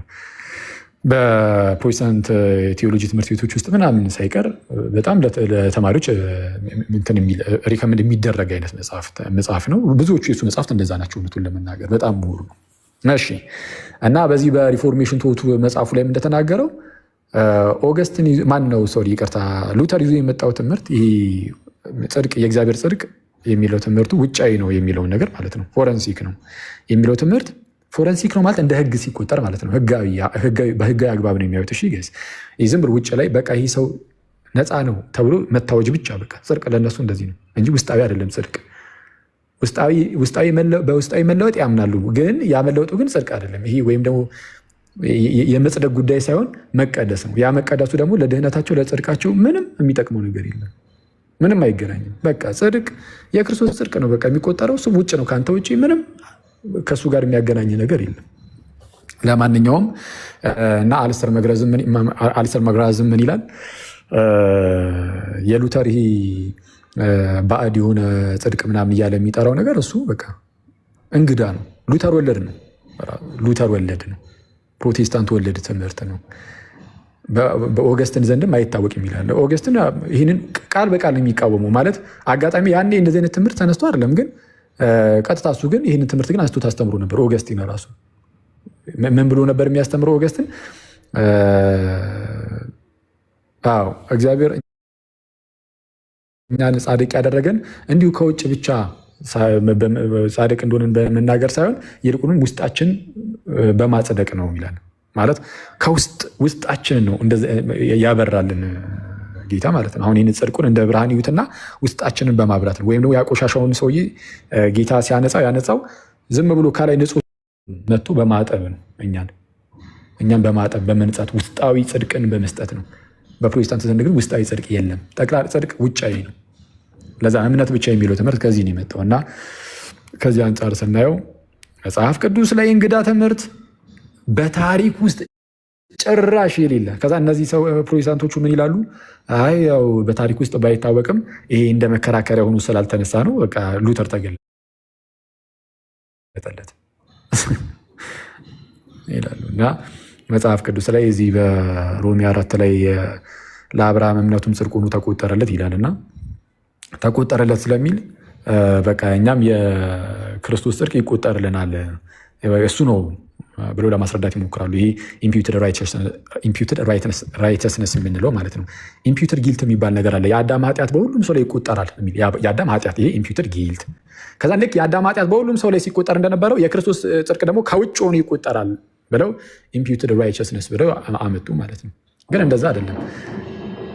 አብርሃምም አመነ ጽድቅ መሆኑ ተቆጠረለት ሲል ዝም ብሎ ውጫዊ የሆነ ጽድቅ ለአብርሃም እየተቆጠረለት ሳይሆን ያ የተቆጠረለት ውስጥ ላይ ያለው ጽድቅ ነው የተቆጠረለት እንጂ ከውጭ ሆኖ እየተቆጠረለት አለም እነሱ እንደሚያስቡት። እና ይሄ ነው እንትኑ መነሻው። እና ፕሮቴስታንቶች ዝም ብላችሁችን ያዝ አድርጓትና እንደ መግቢያ በቅርቡ ከዚህ ቀደም ጸጋ ብቻ ላይ እንዲሄድንበት አሁን እምነት ብቻ ላይ ደግሞ እንደዚሁ በደንብ የምንሄድበት ይሆናል። እምነት ብቻ የሚለው ትምህርት ከሁሉም የከፋ እውነቱ ለመናገር የፕሮቴስታንቲዝም መነሻም ራሱ መሰረት የሆነ እንትን ነው። እኔ ምናልባት እንትን እንድትሉ ማለት ነው እንድትዘጋጁበትም የሉተርን አነሳስ ምናምን በደንብ እንድታዩ ዞር ብላችሁ ማጥናት እንድትጀምሩ። አይ ነው አብዛኞቻችሁ አታውቁም ማለት ይመስለኛል። ይሄ ያነሳሱ ማለት የእምነት ብቻው አነሳስ ኬት እንደሆነ ቪያ አንቲኳ እና ቪያ ሞዴርና የሚባል የፍልስፍና አስተሳሰቦች ነበሩ። ቪያ አንቲኳ የሚባሉ በካቶሊክ ቤተክርስቲያን ውስጥ ማለት ነው። ቪያ አንቲኳ ማለት ከነ ቶማስ አኩናስ ጀምሮ ምናምን ይሰጥ የነበረ ፍልስፍና የፍልስፍና አንድ አካል ነው። ሪያሊዝም ነው አስተሳሰቡ። እሱን ቆይ አንድ ያዝ አድርጉትና ከዛ የሆነ ሰዓት ላይ አንድ ቪያ ሞዴርና የሚባል የፍልስፍና አስተሳሰብ መጥቶ እዛ ውስጥ ነበር ሉተር እሱን ነበር የሚቀበለው እና እምነት ላይ ያተኩራል። ግን እግዚአብሔር ጸጋውን የሚሰጠን ጽድቁን የሚሰጠን እኛ ስንጠር ነው፣ በቻልነው አቅም ከጣርን ብቻ ነው ጽድቁን የሚሰጠን የሚል አስተሳሰብ ነበረና እሱ አስጨንቆት ነው በቃ ሉተር ታዲያ እኔ የቻልኩት እንዴት አድርጌ ነው በራሴው ያለ እግዚአብሔር እንደዚሁ ኃጢአትን ጠልቼ እግዚአብሔርን ወድጄ መኖር እንዴት ነው የሚችለው ብሎ ተጨነቀ። ልሞት ነው ሊቀጣይ ነው ማለት ነው። የእግዚአብሔር ጽድቅ የሚባለው በቃ የሚቀጣበት እንጂ ለሰው የሚሰጠው አይደለም እንዲህ አይነት ነገር ጭንቀት ውስጥ ገባና ሉተር በኋላ ላይ ሮሜ 1:17ን ጻድቅ በእምነት ይኖራል ተብሎ እንደተጻፈ ተብሎ የተነገረው ማለት የእግዚአብሔር ጽድቅ ከእምነት ወደ እምነት ምናምን የሚለው ክፍል አለ አይደል? እሱ ላይ በጣም ቀን ከሌሊት ሳሰላስል ይላል ሉተር። በኋላ ላይ በቃ ተገለጠልኝ እና የተገለጠለት ምንድን ነው? ፓሲቭ ራይቸስነስ እንዳለና ይሄ ጽድቁ በጣም ውጫዊ ሆኖ ከዛ በኋላ በእምነት የሚቆጠርልህ እንደሆነ በቃ እንደዛ ሆነ ምናምን ነገር ሆነ ተከናወነ ትላለህ። ስለዚህ አሁን እሱን እዩ እና በደንብ እናወራበታለን። ሉተር እንዳለ የሉተር የጭንቀት ውጤት ነው። ትክክል። እምነት ብቻ ጭንቀት የወለደው እምነት ነው። ጭንቀት የወለደው መጽሐፍ ቅዱስ የወለደው አይደለም። የቤተክርስቲያን ታሪክ የወለደው አይደለም። ጭንቀት የወለደው ነው። ጭንቀት የወለደው እምነት ነው። እምነት ብቻ የሚለው ትምህርት ጭንቀት የወለደው። አኪዮስ እዚህ ላይ ሜይ ቢ የኢቨን ሁላ ላይክ መነኩሴ በነበረበት ሰዓት ገዳማዊ ሕይወት ውስጥ እዛ በሚኖርበት ሰዓት ላይ በጣም እነሳ አባቱ ራሱ እኮ የጻፉት ነገር አለ። በጣም ጭንቀታም እንደነበራል ከመጠን በላይ በጣም ስትረግል ያደረግ እንደነበረ ኢቨን ሁላ የሆነ ስፒሪት እንደያዘው ሰው ራሱ አንዳንድ አክት ያደረግ እንደነበረ ምናምን ነገር ሁላ ገዳማዊ ካቶሊክ ሆኖ መነኩሴ በነበረበት ሰዓት እና አሁን አንተ እንዳልከው ከነዚህ ጭንቀት ለመውጣት ነው። እነዚህ ያለ አይደል አንዳንዴ ለራሳችን የምንነግራቸው ውሸቶች አሉ አይደለ? የሆነ ነገር የሰው ልጅ የሆነን ውሸት እውነት ነው ብሎ ራሱ መቀበል ይችላልና ከነዚህ ሁሉ ጭንቀቶች ለመውጣት ነው። አሁን አንተ እንዳልከው ይመስለኛል አይደል? እንደዛ ጽፏል። ትክክል ነው። እንደዛ ነው። መነኩሴ እያለ ነው በነገራችን ላይ እሱ ምንድነው ሉተር በጣም ታማኝ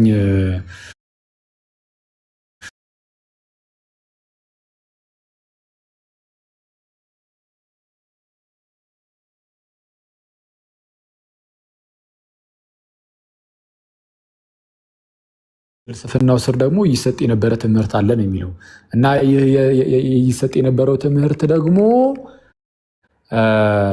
የእግዚአብሔር ጽድቅ ተብሎ የሚጠራው ማለት ነው። የእግዚአብሔር ጽድቅ የሚሰጠው በጣም ለጣሉ ሰዎች ጥረታቸውን አይቶ እስከ ቻልክ ድረስ ትጠራለህ፣ ኃጢአትን መጠላት አለብህ፣ እግዚአብሔርን በጣም መውደድ አለብህ፣ ያኔ እግዚአብሔር ጽድቁን ይሰጣል አይነት ነገር የሚል ትምህርት ይሰጣል አለ ሉተር ነው የሚለው። ስለዚህ አሁን እሱ ደግሞ ራሱ ማየት ጀመረ። በጣም ዲስፕሊን እንደሆነ ምናምን ለመኖር ይሞክራል። እሱ እንዳለው ከሆነ በዚህ በምንኩስና ማለት ግን በተመሳሳይ ሰዓት ደግሞ ኃጢአተኝነቱ ደግሞ ይታወቀዋል። ሙሉ በሙሉ ለንስሐ አባቴ ኃጢአቴን ራሱ ተናዝዣለሁ አልተናዘዝኩም የሚለው ነገር ያስጨንቀዋል። እና እንደዚህና እንደዚህ አይነት ነገር በጣም ያስጨንቀው ስለነበረ እግዚአብሔርን ራሱ ጠላሁት አለ። እግዚአብሔርን ራሱ ጠላሁት ያኔ ማለት ነው። ያኔ በነበረበት አስተሳሰብ ነው ያልኩት። ደግሞ ከዛ በኋላም እግዚአብሔርን እየጠላሁ ነው አላልኩም። ግን ያኔ ግን እግዚአብሔርን ጠላሁት። የእግዚአብሔር ጽድቅ የሚለውን ኃይለ ቃል እሱን እጠላው ጀመራለን። የእግዚአብሔር ጽድቅ የሚለውን ራሱ ጠላሁት። ለምን ሰው በቻለ አቅም ሁሉ እንደዛ ሆኖ ምናምን ነገር ከሆነ የሚቀበል እግዚአብሔርን ጽድቅ ማንም ሰው ደግሞ እንደዛ መሆን አይችልም ማለት ማንም ሰው እንደዛ ማድረግ። ስለዚህ ለየትኛውም ሰው የእግዚአብሔር ጽድቅ ሊሰጥ አይችልም በዚህ አይነት።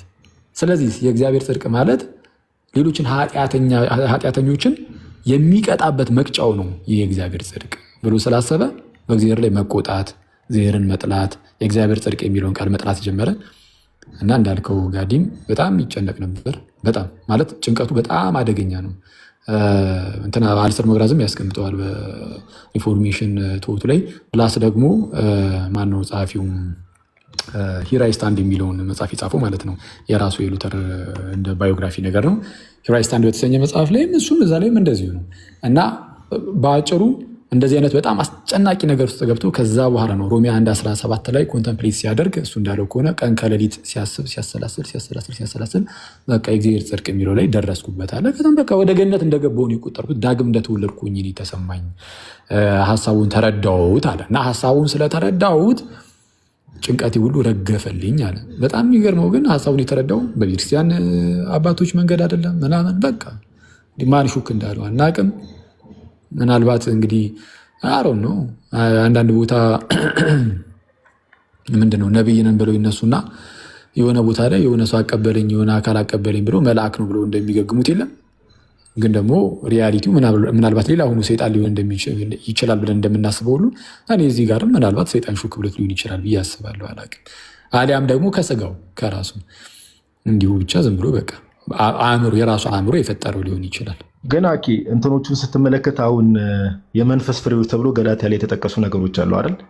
በኋላ እንግዲህ ዳግም ነው የተወለድኩት ካለ በኋላ እስፔሻሊ አሁን የቤተክርስቲያን አባቶች ላይ አባቶችን የሚተችበት መንገድ እና አላል ራሱን የሆነ ሚዛን አድርጎ የሚያይበት መንገድ እነ ቅዱስ ዮሐንስ አፈወርቅም ብዙ አባቶች እነሱ ተሳስቷል እኔ ልክ ነኝ የሚልበት መንገድ እነዚህ ካራክተሮቹን ባህሪዎቹን ስትመለከት እስፔሻሊ እሱ ለፈጠረው ትምህርት ያ ትምህርት ትክክል ነው ብሎ ራሱን ከማሳመን አልፎ ከዛ ትምህርት አጌንስት የቆሙ ሰዎችን አታክ የሚያደርግበትን መንገድ ስትመለከት አሁን እንደዚህ አይነት ነገር የመንፈስ ፍሬ ነው ብለን ልናገር እንችላለን እኔ መንፈስ ቅዱስ ነው ብዬ አላስብም። ለምን? መንፈስ ቅዱስ ሀምብል የሚያደርግ ነው።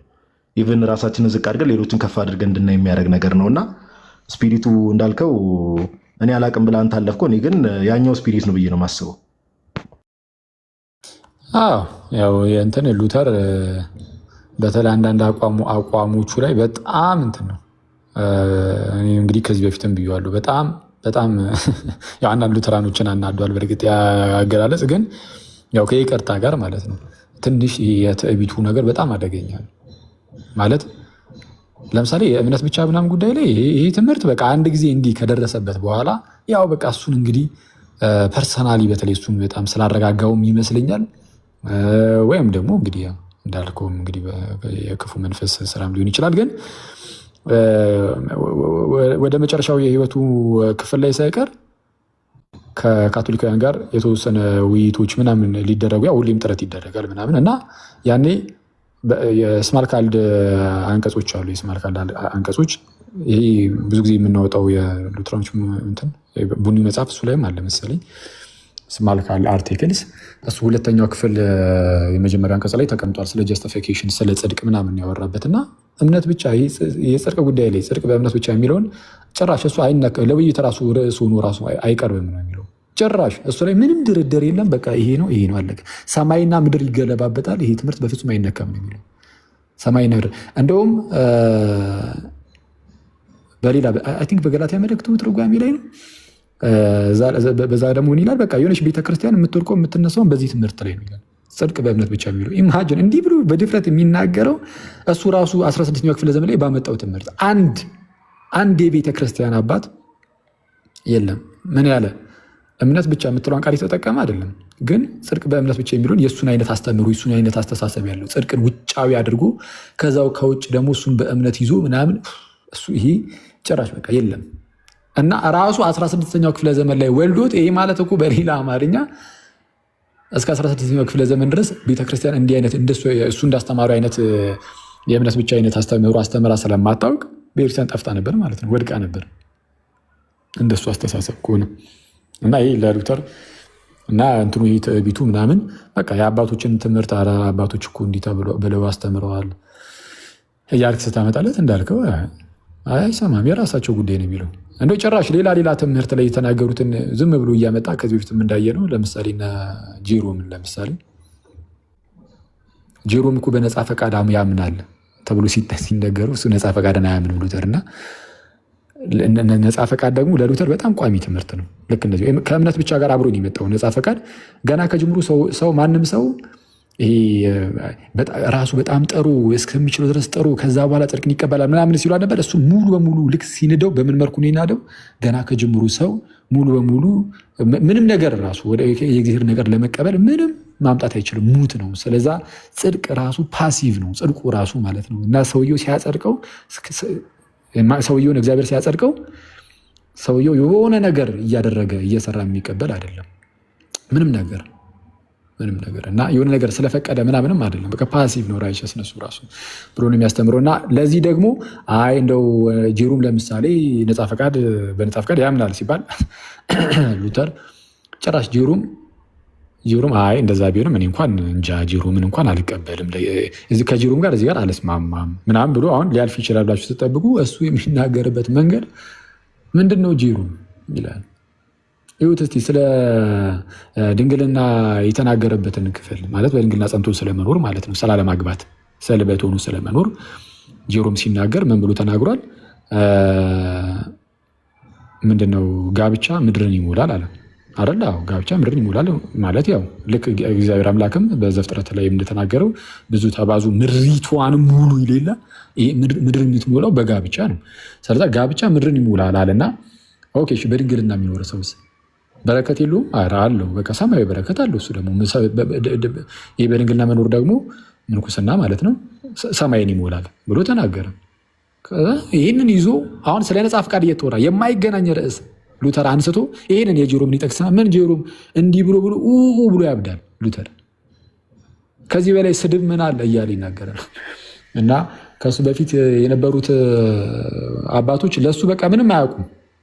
ጆን ካልቪንም እንደዛው ነው። በነገራችን ላይ እንደው ትንሽ ሊሻል ከቻለ እንጂ ግን እሱም በቃ ይሄ እንዳለ ቴዎሎጂውን ከፍልስፍና ጋር አዳቅለው ይዘውታል አባቶች ይላል። አባቶችን ከፍልስፍና ጋር አዳቅለው ይዘውታል። ስተዋል ከዛ እነሱ ትክክል ናቸው። እግዚኦ እና በጣም አስቸጋሪ ነው።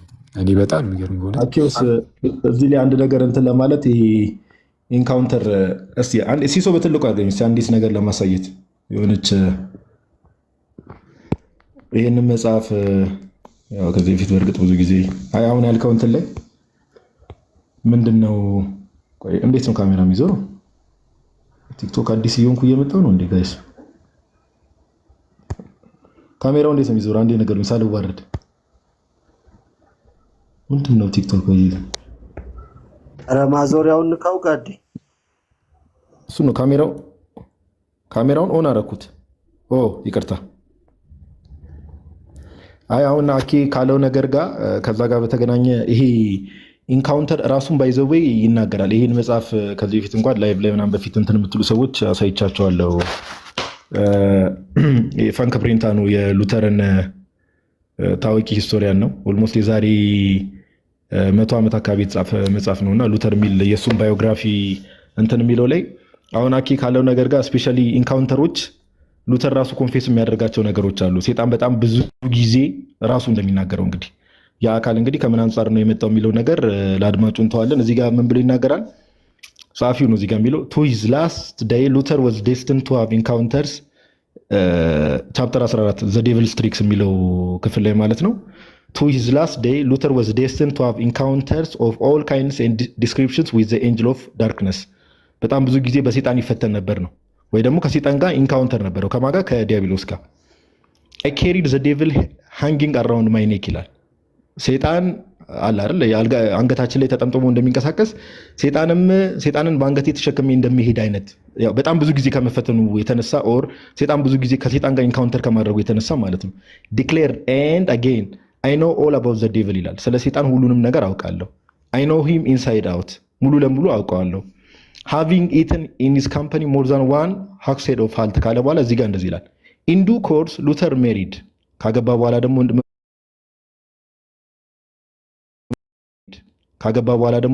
has slept beside me in my bed far more often than my wife ከሚስቴ የበለጠ ሰይጣን ከኔ ጋር ባልጋይ ላይ ተኝቷል ብሎም ይናገራል።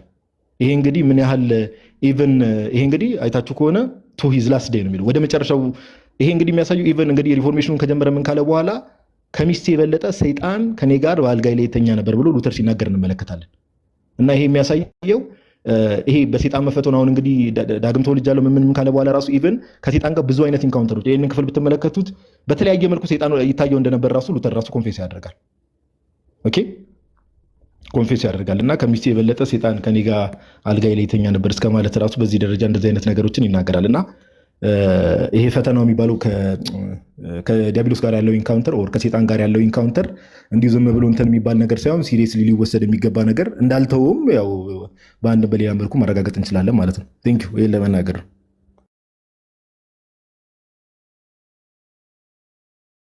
በነገራችን ላይ ኦኬ ቀጥይ እሺ ቃሎት ያሰማልን ጋዶም አኬም ባይ ዘ ዌይ አኬ ጀመረውን ወይም ደግሞ ያነሳላችሁን ይሄ ጀስቲፊኬሽን ላይ አሁን እምነት ብቻ ሲሉ በደንብ እንትን በሉት እሺ። ስፔሻሊ እንትኑን ምን ነበር ያልከው የላቲኑን ሲሙልስተስ ኢት ፒካቶር ነው ያልከው። በአንድ ሲሙልስተስ ምንድነው መሰላችሁ በአንድ ጊዜ ጻድቅም ኃጢአተኛም መሆን ማለት ነው። ምንድነው መሰላችሁ ይኸውላችሁ እግዚአብሔር አጸደቀ ሲሉ ምን እያሉ ነው?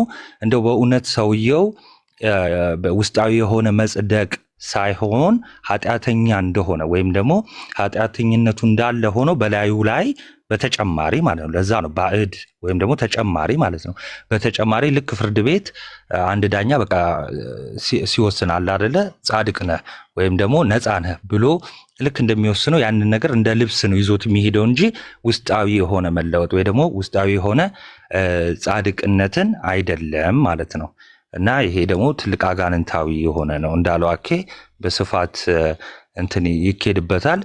እንደዚህ አይነት ማስተምህሮ በቤተ ክርስቲያን ውስጥ ታይቶም ተሰምቶም አያውቅም። ምንድነው በአንድ ጊዜ አንድ ሰው አሁን ለምሳሌ አንድ ፕሮቴስታንት አሁን ምንድነው ማለት ነው በቃ በአንድ ጊዜ ኃጢአተኛም ነው እንደገና ደግሞ ዲክሌር ስለተደረገ ጻድቅ ነህ ተብሎ ወይ ደግሞ በክርስቶስ ስራ ጽድቅ ተቆጠረለት የሚለውን ያንን ይዘው በቃ እንደው ጻድቅ ነህ ስለተባለ ብቻ ጻድቅ ነህ የሚለውን ስያሜ ይዞ ይቀጥላል ማለት ነው። ዲፕ ዳውን ግን በውስጡ ምንድነው ኃጢአተኛ ነው፣ የእውነትም የእግዚአብሔር ጽድቅ አልሰራም ማለት ነው። ይሄ ደግሞ የሐሰት ጽድቅ ማለት ነው። በቃ የውሸት ማለት ነው፣ የውሸት ጽድቅ ማለት ነው።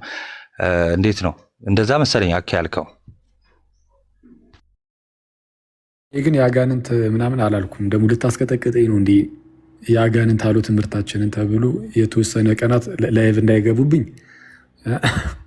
ይህንን ያለው ናቱ ነው። ትምህርቱ ከመንፈስ ቅዱስ እንዳልሆነ እናውቀዋለን። ለካ ሲጣራ ብያለሁ መሰለኝ። እንግዲህ ሊሆን ይችላል ነው ግን እኔ ምናልባት ወይ ከርኩስ መንፈስ ነው ወይም ደግሞ አእምሮ ያመነጫል። እንዲህ አንተ እኔ መፍራት ጀመርኩ እዚህ ጋር ግን በጣም ይሄ ለዚህ ለእምነት ብቻ ግን በጣም መሰረታዊ ነገር ነው። ይህንን ካወቅ ነው አንዴ እንደውም እሱ የሚለው ምንድን ነው ሉተር ይሄ አሁን ለምሳሌ በቃ በአጭሩም እንደሚለው ፍጹም ኃጢአተኛ ፍጹም ጻድቅ አይነት ነገር ሙሉ በሙሉ ኃጢአተኛ ሙሉ በሙሉ ደግሞ ጻድቅ ተብሎ ነው የሚጠራው አንድ ክርስቲያን ብሎ ነው የሚያስቀምጠው። አሁን ቅድም እንዳለው ማለት ነው ሲሙሊስ ሴት ፔካቶር ጀስቲን ሲነር ወይም ደግሞ አንድ የሆነ ሉትራን እኮ አለ። ምናልባት ፕሮቴስታንቶች ሉትራኖች እዚህ ካላችሁ እዚህ ብዙዎቻችሁ ትከታተሉታላችሁ እንትን ላይ ምንድን ነው ዩቲዩብ ላይ ዶክተር ጆርዳን ኩፐር የእሱ እንትን የዩቲዩብ ስሙ ምን የሚል ነው? ምናልባት ካስታወሳችሁት ጀስቲን ሲነር ትክክል ዮባ ጀስቲን ሲነር ወይስ ዝም ብለህ ነበር የጻፍኩት መጀመሪያ? የእሱ ስሙ የዶክተር ጆርዳን ኩፐር ስሙ የዩቲዩብ ስም ጀስቲን ሲነር የሚል ነው። ጀስቲን ሲነር በተመሳሳይ ሰዓት ይላል ሲሙል የሚለው ቅድም እንዳልኳችሁ ሳይመልታይነስሊ ማለት ነው። ሲሙሊስ ሴት ፔካቶር እና ይሄ በሉትራን ዘንድ ብቻ አይደለም። በእርግጥ ካልቪኒስቶቹም ይህንን ነው የሚያስተምሩት። አንድ ስብከት አለው። ኤኒዌይስ እንደዛ ይህንን ወቁት። በቃ ስለ እምነት ብቻ የሚለውን ለመረዳት መሰረታዊው ነገር የእበቱን ስዩባ እሺ። እና ምንድን ነው ያ እምነት ብቻ የሚለውን ለመረዳት ጽድቅን ውጫዊ ማድረጋቸውን እሱን አለመርሳት አለቀ። ጽድቅን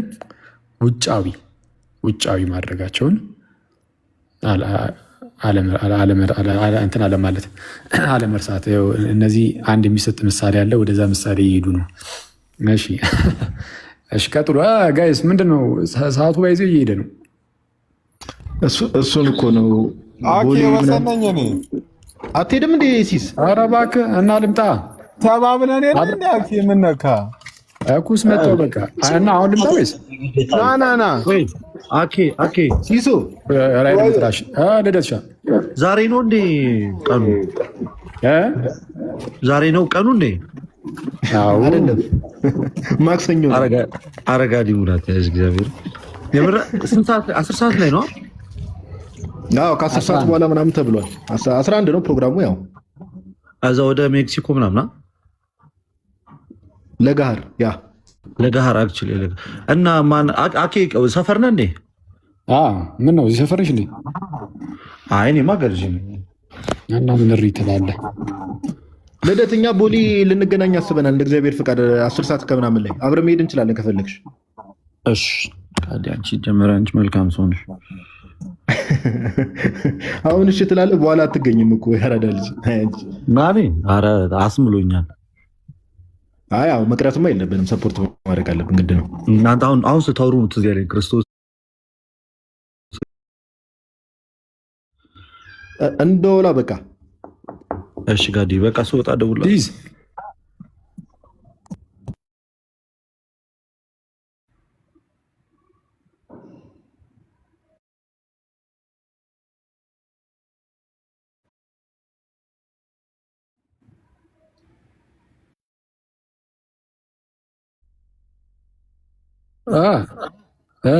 እና ኩስ ምንድነው? ቅድም ኮች ወይ ከአንትሽ ጋር ተደዋውሉና አይ እኛ ዞሮ ዞሮ ቦሌ እንገናኝ ተባብለናል። ኦኬ ከዛ ተገናኝተን ለመሄድ ነው። በቃ ፒስ። እሺ ወይ እንደዛ እናደርጋለን። እቺን ግን ጋይስ እንሄድባታለን። እቺ እንትኗን ይህንን ትምህርት አሁን ለማንሳት ቆይ፣ አሁን ለጊዜው አናነሳውም። ለጊዜው እነሱ ብዙ የሚሰሩት ነገር ስላለባቸው ፕሮቴስታንቶቹ እሱን ይጨርሱና እምነት ብቻ ላይ ግን እንመጣበታለን። ገና መምጣት ስንጀምር ከታች እነ ዮባ የበረዷን እያሉኝ ነው። እንደ የሚሰጥ ምሳሌ አለ፣ የበረዱና የእበት ምሳሌ።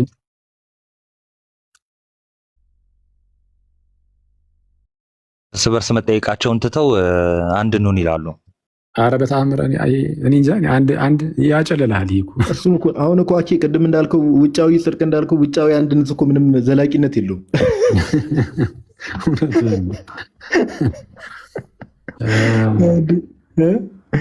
ናቱ ችግር ሆነ እኮ በየቀኑ አዳዲስ ነገር እንዴ ሁሌ በቃ ጀለሶች ጋር በየወሩ ይሻላል እንጂ ምን በየቀኑ የኛም ኤዲተሮች እኮ አያልፏቸውም ሳሚ። ለዛ አኪዮስ የኛም ኤዲተሮች ጭራሽ ነው የማያልፏቸው። አንተ ጭራሽ ማለት ነው። በስመ አብ ወልድ ስምሪ በቃ የቤት ስራ ተሰጥቶሻል። እዚህ ላይ በደንብ አይታይት አድርገሽ ነው እምነት ብቻ ላይ የእበቱና የማነው የበረዶን ምሳሌ አንቺ ነሽ የምትይልን ትመጪና ይሄበት በዛ እዚህ ቶፒክ ላይ ጥሩ መጽሐፍ ሪኮመንድ የምታደርገው ሜይ ቢ ታች ላለ ሰው ኦፍ ኮርስ አማርኛ መጽሐፍቶች ላይኖሩ ይችላሉ። እንግሊዝኛ መጽሐፍ ከራሳቸው ከሆነ ሪፎርሜሽን ቶት ጸዲ ነው። ቀደም ያልከብራል በደንብ የአሊስተር መግራዝ የሪፎርሜሽን ቶት ብቻ አይደለም ሌላ የሆነ አንዴ ባዕድ ጽድቅ ምናምን የሚል እንደዛ አለው ራሱ ችሉ እና የሪፎርሜሽኑ የጽድቅ ትምህርት ምናምን አይነት ነገር ወይ እንትንላችኋለሁ ወይ ሼር አደርጋችኋለሁ። ግን ሪፎርሜሽን ቶት ግን ጥሩ ነው ለፕሮቴስታንቶች በራሳችሁ በፕሮቴስታንት መምህር ጸዴ ነው። ኧረ ዩባ ዛሬ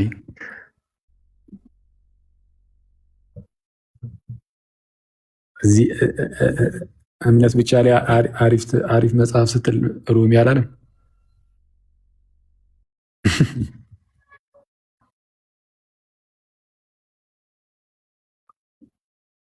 በቃሉ ጣባከኔ ሲስ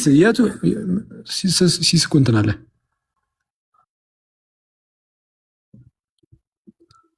በቃ የለም ማለት ነው። ስልኩን አስቀምጦ ጀለስ አሁን የሆነ ቦታ ሄዷል። በቃ ቸው ፒስ